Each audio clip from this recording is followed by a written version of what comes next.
Yung pag-aresto, naintindihan ko yon dahil trabaho ng CIDG yun. Ano?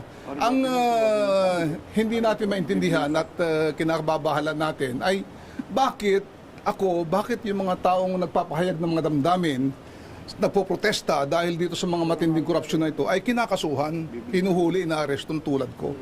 Dapat ang kinakasuhan, inaaresto yung mga taong nagnakaw ng bilyon-bilyon, yung mga kumuha ng pera na instead sana sa mga flood control para mawala ang baha.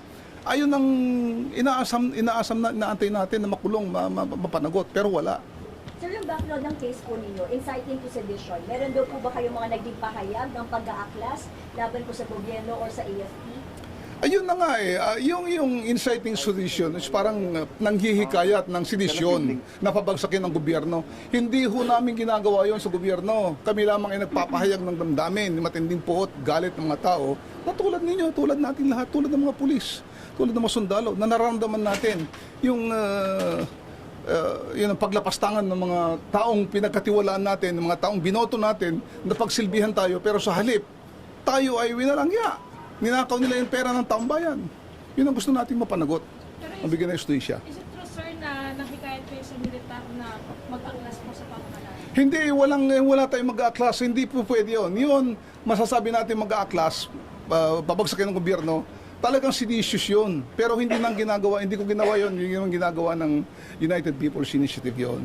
Pero General, ano daw po yung naging context? Bakit po kayo kinasuhan ng inciting to sedition? Yung sinasabi nila, yung mga post ko raw na destabilization, ng gugulo sa gobyerno, mga ganon. Pero wala naman yung talagang mag-aklas, labanan ng gobyerno, papagsakin. Wala naman ganon.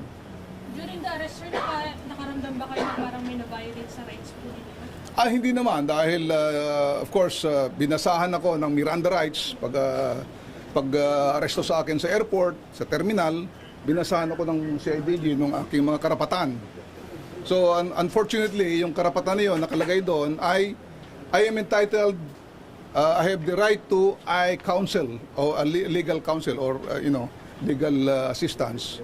Unfortunately kanina hindi nakapasok yung mga lawyers namin, kaya nagkaroon ng konting commotion doon. Gusto sana ng lawyers namin na makausap ako kasi hiniwalay yung pag-aresto sa akin, wala yung mga lawyers doon.